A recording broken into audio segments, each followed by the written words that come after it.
entramos al mensaje de esta noche. Sin cambio no hay bendición. Sin cambio no hay bendición. Capítulo 7 del libro de Jeremías.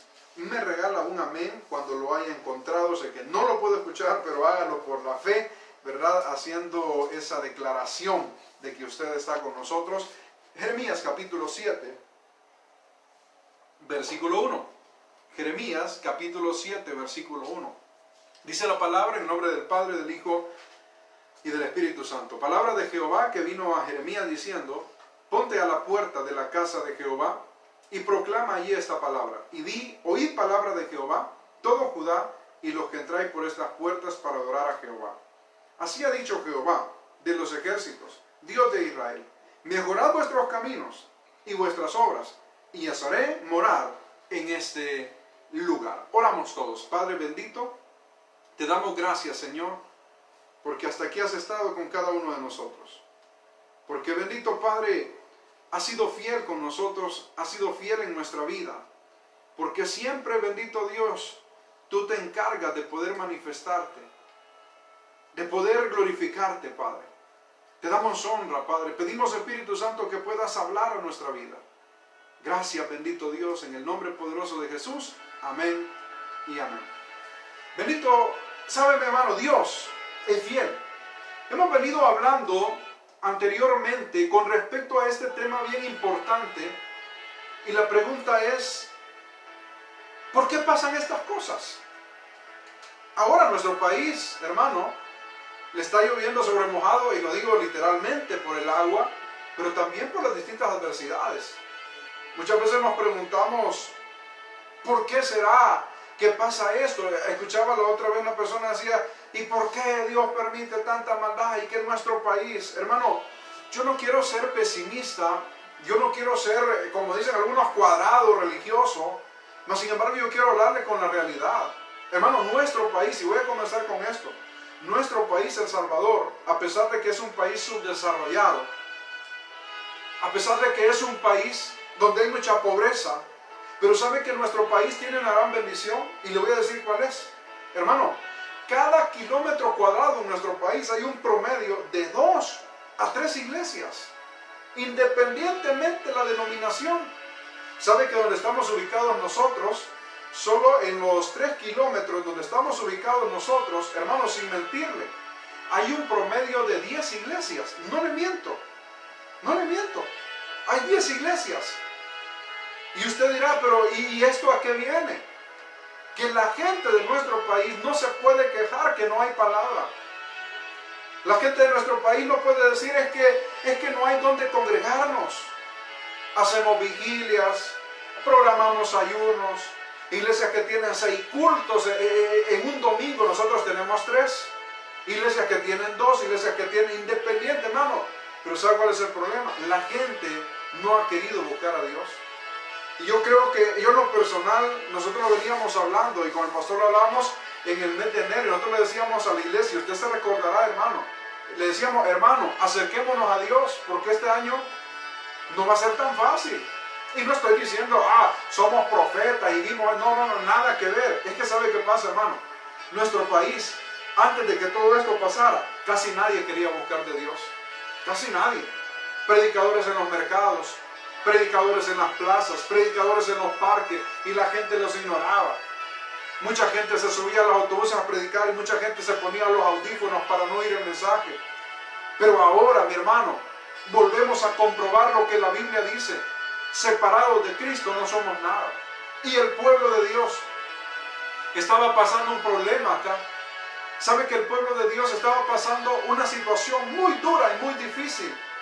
¿Sabe por qué? Porque el pueblo le había dado la espalda al Señor. Y si usted se da cuenta, y lo que estudiamos el culto anterior, en el día lunes, decíamos algo importante. Este mensaje, hermano, no fue para los inconversos. Este mensaje no fue para aquellas personas que no conocían de Dios. ¿Sabe para quién fue este mensaje?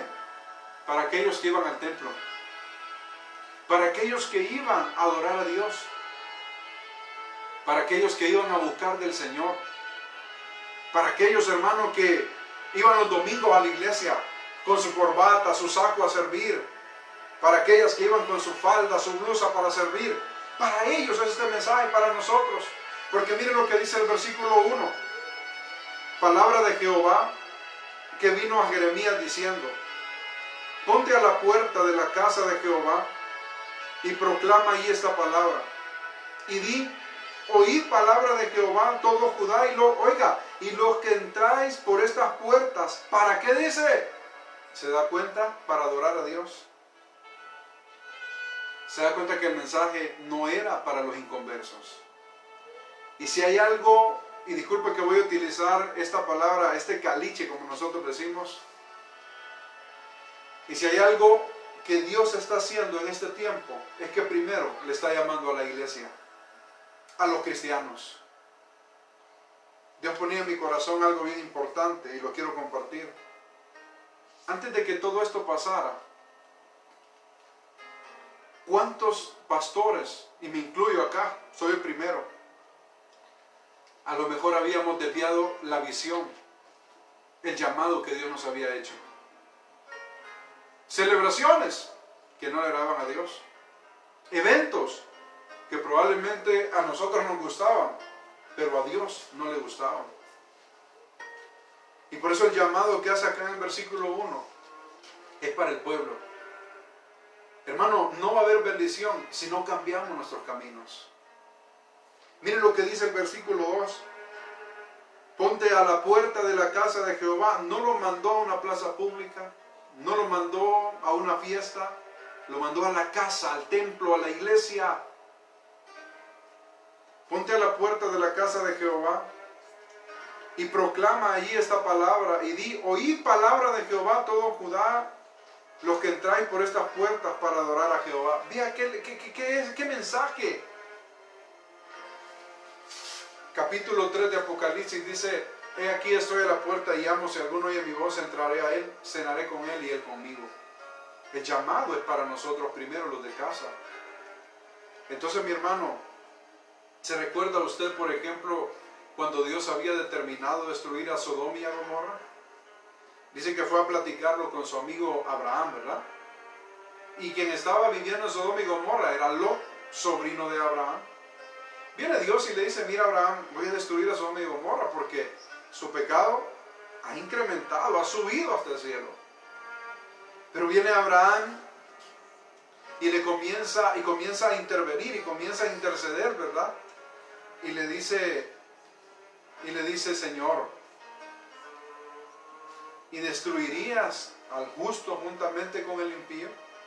Y si hubieran, Señor, 5 justos, destruiría. Y viene el Señor y le dice: ciertamente si hubieran 5 justos, no destruiría yo a Sodoma y a Gomorra.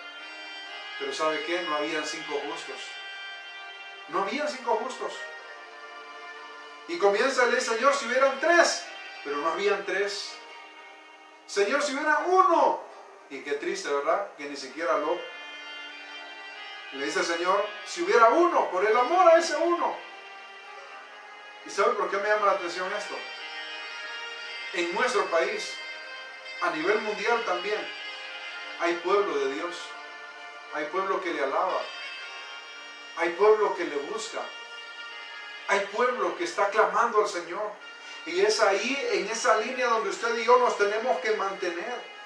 Hermano, el hecho de que no haya culto, el hecho de que ahora no haya ministerio, el hecho de que el pastor tal vez no lo vea o su líder no lo vea en la calle, no quiere decir de que ahora vamos a corrompernos y vamos a bailar y vamos a hacer un pachangón en la casa y voy a oír perreo y voy a oír bachata y voy a oír esto.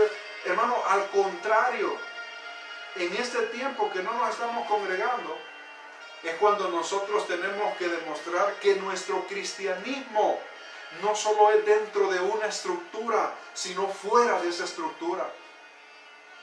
Es donde tenemos que demostrar que somos cristianos tanto dentro del templo como fuera del templo. Que somos cristianos en el templo como cristianos en la casa. Cristianos en el templo como cristianos en el pasaje. Cristianos en el templo, cristianos en la comunidad. Cristianos en el templo, cristianos en el trabajo. Porque miren lo que dice el versículo 3. Así ha dicho Jehová de los ejércitos, Dios de Israel: mejorad vuestros caminos y vuestras obras, y os haré morar en este lugar. Ve el mensaje, dice la palabra, mejorad vuestros caminos. Pero hermano, ¿qué tengo que hacer para yo mejorar mis caminos? Bueno, aquí hay algo bien importante. Número 1, tengo que dejar la religiosidad. Porque el pueblo de Israel creía que por estar metido en el tabernáculo, por estar metido en el templo, entonces eso ya era su vida espiritual. Pensaron ellos de que eso ya era todo. Pensaron de que con eso, como nosotros decimos, ya la teníamos. Ya fui a mi culto el domingo, tranquilo, ya me quedo libre toda la semana. Ya fui a mis 3 cultos a la semana, los demás días son para mí, y voy con mis cheros, con mis amigos, mis compadres, mis compañeros. Pero aquí viene Dios y dice, momento, no se trata de ir al templo. Se trata de que tienes que mejorar tus caminos. Hermano, ¿cuántos de nosotros hemos sido absorbidos por la religiosidad? Y visitamos una iglesia, vamos a un culto porque tenemos que ir a un culto, pero más sin embargo no hay fruto de arrepentimiento. Y tenemos una Biblia porque hay que tener una Biblia para ir a la iglesia, pero no vivimos y no nos alimentamos de la palabra de Dios. ¿Sabe? Acompáñenme por favor al Evangelio de Juan, capítulo 3, versículo 2. Vamos a darle continuidad a este pasaje. Estudiamos el versículo 1 el lunes. Mire lo que dice la palabra, Juan capítulo 3, versículo 2. Hablando de Nicodemo, que Nicodemo era un principal de una iglesia, de una sinagoga, una persona totalmente religiosa, que una persona que se cuidaba no solo su forma de vida, sino que se cuidaba hasta su forma de vestir. Pero mire lo que dice. Este vino a Jesús de noche y le dijo, Rabí, que significa maestro, sabemos que ha venido de Dios como maestro. Porque nadie puede hacer estas señales que tú haces si no está Dios con él. Respondiendo Jesús y le dijo, de cierto te digo, que el que no naciere de nuevo no puede ver el reino de Dios. Vea qué interesante. Porque pero ¿cómo puedo mejorar mi camino? ¿Siendo amigo del pastor? No, mi hermano. ¿Amigo de mi líder? Tampoco, hermano. ¿Voy a estar en la iglesia todos los cultos? No es malo. Pero eso no cambia nuestros caminos. Porque el cambio no lo hace la estructura. El cambio nace aquí, en el corazón. ¿Aquí es donde comienza el cambio? Allí es donde inicia todo. La conversión del cristiano es de adentro hacia afuera. Un día trataron de amonestar o de incomodar a nuestro Señor Jesucristo porque los discípulos cortaban espigas y se las comían y no se habían lavado las manos. Y llegaron a acusarle y decían, maestro, ¿por qué permite que mira, los discípulos están comiendo y no se lavan las manos? Pero viene Jesús y le dice, señores, es que lo que contamina al hombre no es lo que entra, sino lo que sale. El cambio es de adentro hacia afuera. Pastor, pero ¿por qué no es de afuera hacia adentro? Porque yo me puedo poner corbata, me puedo poner manga larga, me puedo poner un sombrero, puedo andar vestido todo de blanco, pero si mi corazón no se ha convertido, entonces no demuestro nada.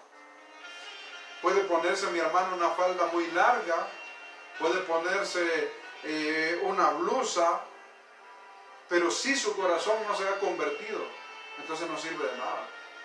Y si usted se da cuenta, en el versículo 2, Nicodemo reconoce, es que Señor, lo que tú haces, los milagros que tú haces, nadie los hace. Y el que los hace es porque Dios está con él. Qué triste que Nicodemo reconocía de que Dios estaba con Jesús, pero no lo había conocido de verdad. No lo había conocido. Y eso es lo que nos sucede a muchos cristianos. No, hermano, si Dios dice la palabra que no hay nada imposible para Él, pero la primera calentura que nos da, ya queremos dejar la Biblia, ya no queremos orar. Al primer problema que tenemos en la iglesia, ya no queremos servir, queremos dejar tirado el ministerio. Y comenzamos a hacer muchas cosas. Y sabemos, no, es que Dios es fiel, pero, no, es que mire, a mí Dios no me ha fallado, pero, y comenzamos. Aquel que sabe y conoce el poder de Dios, aquel que conoce el amor de Dios, aquel que conoce cuánto Dios le ama, lo pueden insultar, le pueden sacar la lengua, lo pueden echar si es posible y esa persona no se va a mover porque él viene por Dios y para Dios. Aquella persona que valora cuánto Dios pagó en la cruz del Calvario, no va a importar que le inventen algo. Esa persona lo único que va a hacer es que se va a poner a orar para que Dios haga un milagro. Y miren lo que dice la palabra en el versículo 3. Respondió Jesús y le dijo, de cierto te digo, que el que no naciere de nuevo no puede ver el reino de Dios. Ojo, en la oración, en el modelo de oración que nuestro Señor Jesucristo nos dejó, o como tradicionalmente se le conoce como la oración del Padre Nuestro, dice, Padre Nuestro que estás en el cielo, santificado sea tu nombre. Venga a nosotros tu reino, aquí en la tierra como en el cielo. Ojo, ¿cómo es eso? ¿Voy a bajar el cielo a la tierra? No, a lo que se refiere es esto, que para poder ver el reino de Dios en la eternidad primero, y para poder ver las bendiciones del reino en la tierra, lo que necesitamos es nacer de nuevo. Muchas veces nos preguntamos, pero yo no entiendo, pastor, ¿por qué Dios no me bendice? Si yo voy a todos los cultos, voy. Es más, cuando en la iglesia no hay culto, perdóname, yo voy a otra iglesia, está bien. Pero yo no entiendo por qué Dios no me contesta. Es que ¿sabe por qué? Porque no hemos nacido de nuevo. Y tengo que decirle, tristemente y lamentablemente, nuestras iglesias, en nuestras congregaciones, hay muchos cristianos que no han nacido de nuevo. Habemos muchos pastores que no hemos nacido de nuevo. Habemos muchos ministros que no hemos nacido de nuevo. Habemos muchos servidores que no hemos nacido de nuevo. Habemos muchos miembros que no hemos nacido de nuevo. Y perdóneme porque tal vez esto va a contrastar un poquito con lo que estudiamos y lo que creemos. Pero tengo que decirle y tengo que ser sincero con usted y conmigo. Pero ¿cuántos cristianos vamos a la iglesia? ¿Cuántos hermanos en Cristo venimos a la iglesia y nos perfumamos y nos vestimos y el saco y la corbata y el zapato bien lustrado y bien peinado y bien rasurado? Pero en la casa tenemos guardado un cipal de cerveza para el almuerzo. Pero ¿cuántas veces venimos a la iglesia, hermano, y cantamos, Él es el poderoso de Israel, y cantamos muy gozosos, pero allá en la guantera del carro tenemos todavía una cajetilla de cigarro? ¿Cuántos hermanos venimos a la iglesia? ¿Cuántos pastores venimos a la iglesia y predicamos y la unción se manifiesta y como está de moda decretamos, profetizamos y declaramos y toda esa cuestión, ¿verdad? Pero después del culto nos vamos con un amante a un motel. ¿Cuántos pastores? ¿Cuántos hermanos venimos a la iglesia a la semana? Pero en nuestras empresas no siquiera saben que somos cristianos. Ponemos apodos, contamos chistes rojos, escuchamos chistes vulgares, tenemos videos pornográficos. ¿Cuántos? ¿Cuántas cristianas venimos a la iglesia, o vienen a la iglesia, perdón? ¿Cuántas cristianas, cuántas hermanas vienen a la iglesia? Pero en las redes sociales suben fotos con chorcitos, enseñando partes de sus cuerpos. ¿Cuántas hermanas vienen a la iglesia y cantan y híjole, hermano, y usted las ve que le salen hasta las alitas que casi se van, ¿verdad? Pero en las casas son chambrosas, chismosas, en los ministerios crean divisiones, en las familias creamos divisiones. ¿Sabe cuál es el punto? Que no hemos nacido de nuevo. Conocemos la iglesia, conocemos los horarios, conocemos los libros de la Biblia, conocemos los versículos de la Biblia, pero no hemos conocido a Dios de corazón, porque no hemos nacido de nuevo. Perdóneme, pero tengo que decirlo. Y usted dirá, ay, este pastor, por eso no me gusta cómo predica, porque solo a regañarlo viene a uno, porque ahí viene con el hacha, mira que no le dan comida. Viera que sí, hermano. Pero es que yo quiero que sea bendecido, hermano. Yo quiero que usted reciba bendición. Pero la bendición no se recibe, yo declaro que soy un campeón, yo declaro, yo profetizo. De nada va a servir declarar, de nada va a servir profetizar, de nada va a servir decretar, si no mejoramos nuestros caminos. Mis hermanos, y miren lo que dice el versículo 4.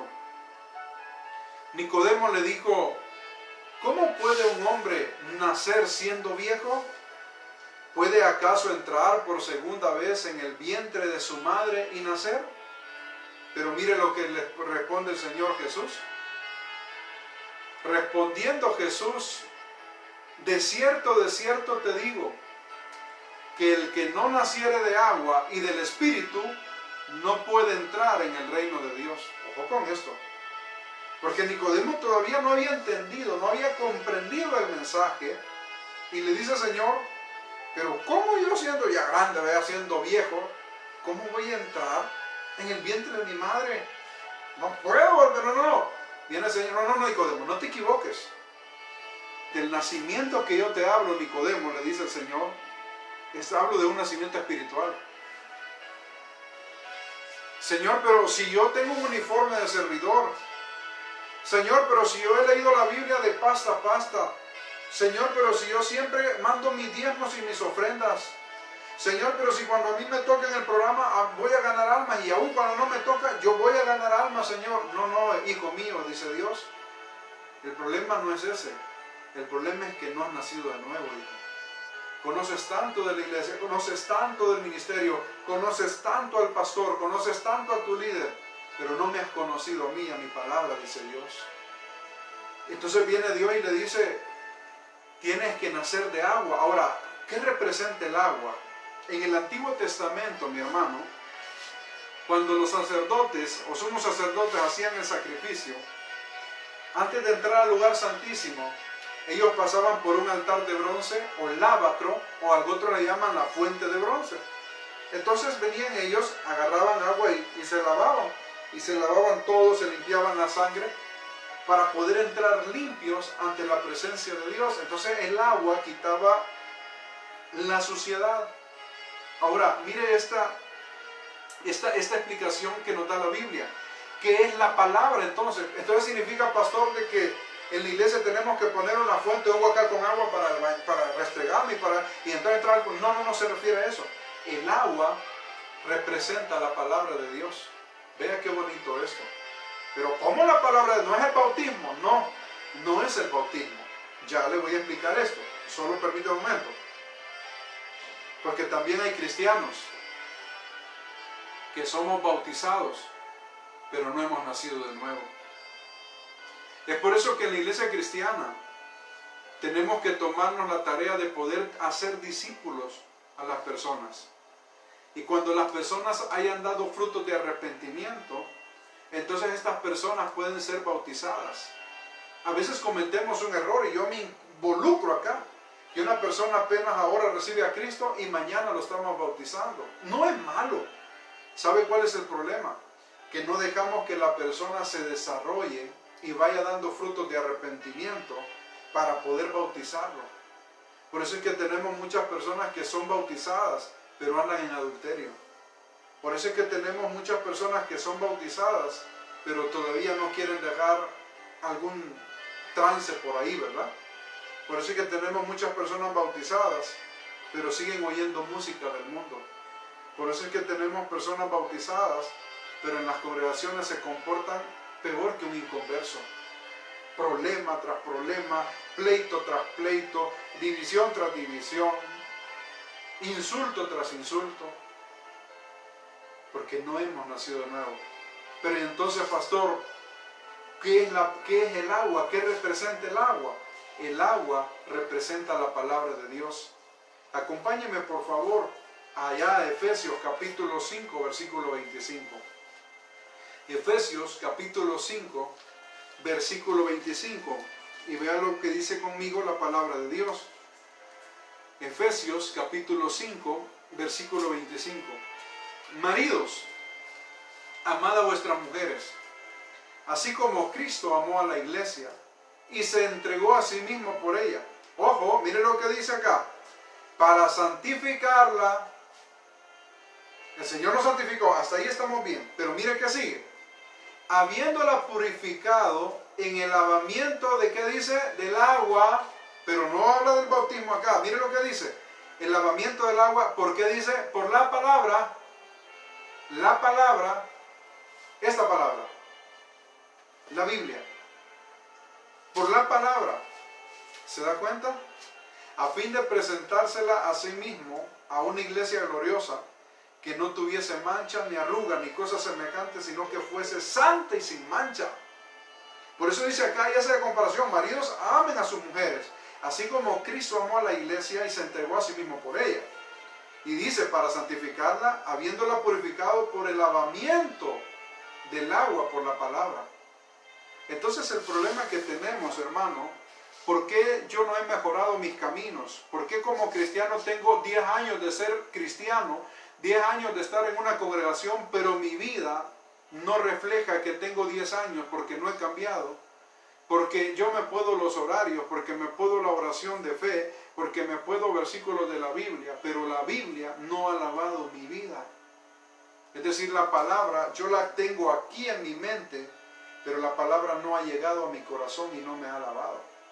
Y por eso es que tenemos grandes predicadores, pastores, que cuando usted los oye son impactados, ¿verdad? Los mensajes son impactantes, pero sus vidas no son impactantes como el mensaje que dan. Porque tenemos mucho conocimiento, pero no hemos sido lavados por la palabra de Dios.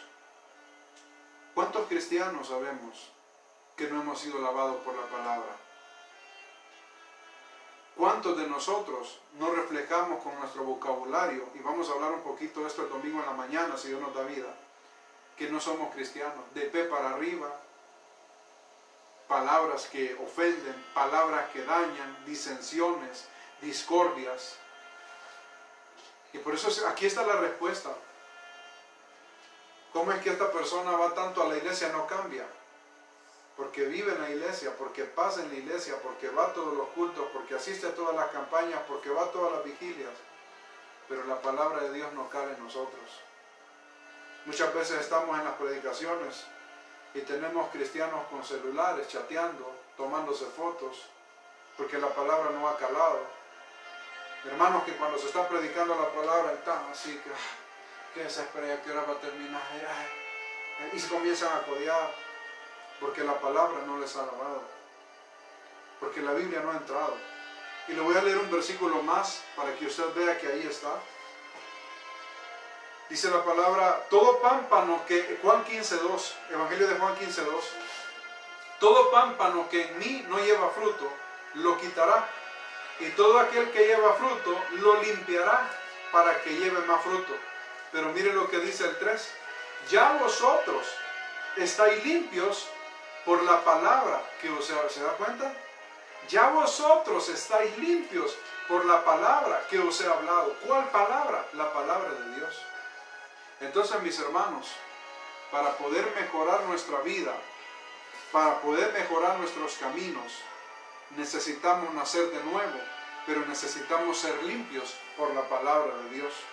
Yo puedo leer el proverbio del día, yo puedo leer en un día un libro de la Biblia, pero si esta palabra no impacta en mi corazón, si esta palabra no produce un cambio, entonces no estoy haciendo nada. Yo en lo personal, disculpe el ejemplo que le voy a poner, en lo personal a veces he ido a estudiar, de hecho lo estoy haciendo, y he conocido teólogos en la universidad, teólogos, hermanos, que conocen de Biblia, hermano, son una biblioteca abierta. Pero ¿sabe cuál es el problema? Que conocen mucho de la palabra, pero no han sido lavados por ella.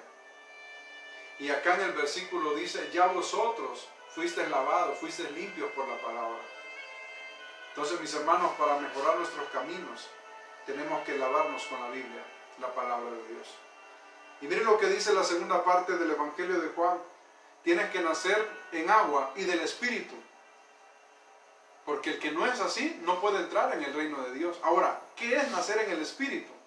Acompáñeme por favor al libro de Eclesiastés, capítulo 36, versículo 25.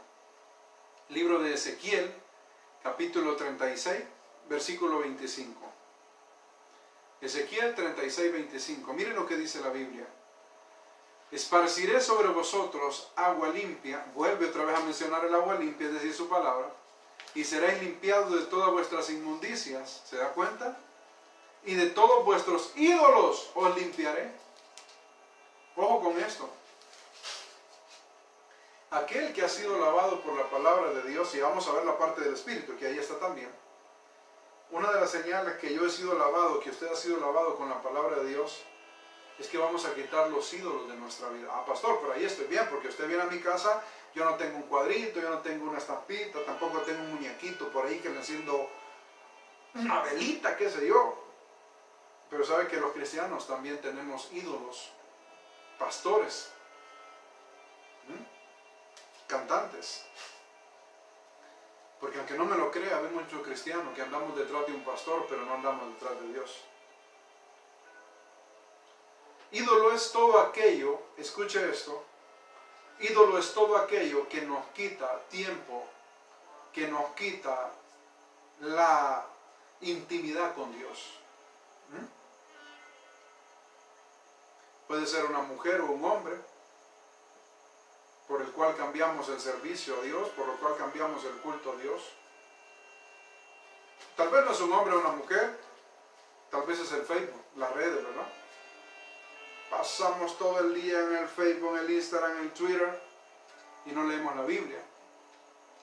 Para otros el ídolo es así, mira, rectangular, la televisión. Para otros el ídolo es la música, no la dejamos. Y puedo seguir dando muchas ilustraciones de ídolos que tenemos. Pero mire lo que dice por factor del tiempo.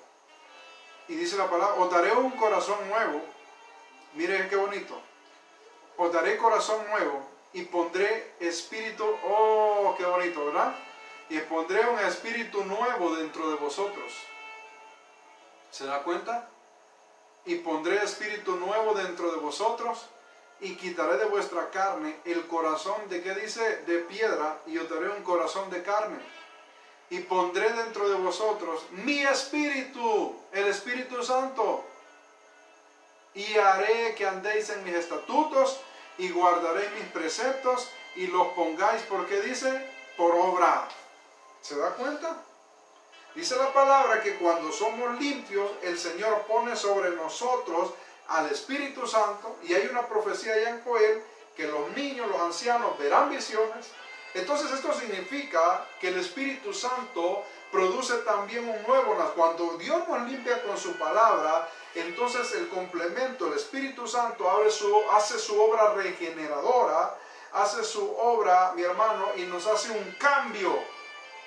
Entonces por eso a mí ya no me gusta escuchar música, porque como el Espíritu Santo está dentro de mí, y el Señor quitó el corazón de piedra y puso uno sensible de carne, y el Espíritu Santo maneja mi vida, yo ya no tengo que escuchar música, ya no tengo que ver ese tipo de programa, ya no tengo que tener ese tipo de amistades, ya no tengo que ser un problema sino una solución a la familia, ya no tengo que llegar a la iglesia con mentalidad de pelear, con la mentalidad de chismear, sino con la mentalidad de buscar a Dios. Ya no tengo que predicar el evangelio por contienda o por competencia con otro pastor, sino para agradar a Dios.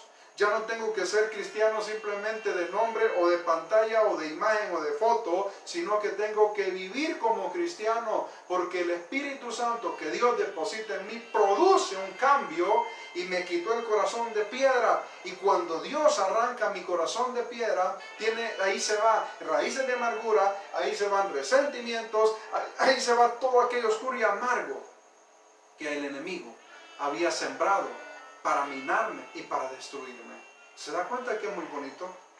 Y vaya conmigo por favor al texto base, al capítulo 7, versículo 3 de Jeremías. Y mire la palabra, si nosotros mejoramos vuestros caminos, mire lo que dice la última parte.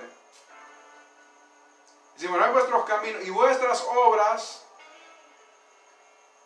os haré morar en este lugar. ¿En cuál lugar? En la casa de Dios. De hecho hay una alabanza muy bonita, ¿verdad? Y nosotros la cantamos, que dice, mejor es un día en la casa de Dios que 1000 fuera de Él. ¿Sabe por qué? Porque en la casa de Dios encontramos paz. Porque en la casa de Dios encontramos gozo. Porque en la casa de Dios está la presencia de Dios. Ah, pastor, pero el templo somos nosotros. Claro, yo sé, el templo, aquí está Dios. Pero también cuando nos congregamos hay una administración de parte del Señor. Cuando usted y yo aprendemos a morar bajo la mano de Dios, dice el Salmo 91, el que habita al abrigo del Altísimo morará bajo la sombra del Omnipotente. ¿Se da cuenta? Y mire lo que dice el versículo 4. No fiéis en palabra de mentira diciendo, templo de Jehová, templo de Jehová, templo de Jehová es este. ¿Se da cuenta? Porque mire lo que dice el 5. Pero si mejorareis cumplidamente vuestros caminos y vuestras obras, si con verdad hiciereis justicia entre el hombre y su prójimo, y no oprimiereis al extranjero, al huérfano y a la viuda, ni en este lugar derramareis la sangre inocente, ni anduviereis en pos de dioses ajenos para mal vuestro. Mire el 7, y aquí vamos a ir aterrizando. Mire lo que dice el versículo 7. Os haré morar en este lugar, en la tierra que di a vuestros padres. ¿Hasta cuándo? Para siempre. Pero si usted se da cuenta, el versículo 5 y el versículo 6, el Señor nos da un listado que dice la palabra que tenemos que hacer justicia con la viuda, con el huérfano, con aquel desvalido. Y ese es un problema, que como cristianos muchas veces no practicamos la justicia. Muchos de los que me están viendo ahora contamos con la misericordia y la bendición de Dios, que aunque llueva no nos hemos mojado, que ahora por la noche vamos a tener una cobijita para poder abrigarnos bien, ¿verdad? Que después del culto, o algunos quizás ya comieron, va a haber aunque sea frijolitos por ahí, con un par de tortillas. Pero ¿cuánta gente ahora no tiene eso que yo le acabo de decir? Pastor, pero ¿y qué quiere que hagamos? Que ayudemos y que hagamos justicia. Que en vez de botar 2 tortillas, mejor las tueste y se las vaya a regalar al que necesita. Ahora es tiempo de que la iglesia del Señor no se quede encerrada, sino que salga a ayudar al necesitado, al huérfano, a la viuda, a aquel que no tiene. Ahora es tiempo, porque a eso nos manda Dios, a que seamos justos, a que no oprimamos a nuestro hermano, porque ¿cuántos de nosotros a veces oprimimos a nuestros hermanos en Cristo? Porque mire la promesa del 7. Os haré morar en este lugar, en la tierra que di a vuestros padres para siempre. Es que mi hermano, cuando Dios bendice, Dios no quita la bendición. Dios no la quita. Para nada. Y usted podrá decir, ah, pastor, pero ¿y si Dios no quita nada, por qué perdí esto o aquello? Hay 2 probabilidades. La primera es porque a lo mejor de algo le está privando el Señor, de algo le está librando Dios. Dios tiene un plan mejor para usted. Y la otra probabilidad es que quizás como el pueblo nos habíamos alejado del Señor. Mis hermanos, es importante que usted y yo como cristianos aprendamos a mejorar nuestros caminos. A no solo decir que somos cristianos, sino a vivir como cristianos, que es muy diferente. A que la gente no se dé cuenta que somos cristianos porque la Biblia la andamos bajo el brazo, sino que la gente se dé cuenta que somos cristianos porque somos diferentes en nuestra manera de vivir, porque somos diferentes en nuestra manera de hablar, porque somos diferentes en nuestra forma de actuar, porque somos diferentes en nuestra forma de ser. Pero ya no depende de Dios, sino de usted y de mí. Porque Dios ya nos dio su palabra para que nos la vemos. Y ya nos dio su espíritu para volver a renacer. De usted y de mí depende el hecho de nacer de nuevo. Cierre sus ojos, por favor. Bendito Padre. Te damos gracias, Señor, por tu fidelidad. Te damos gracias, Señor, por tu amor.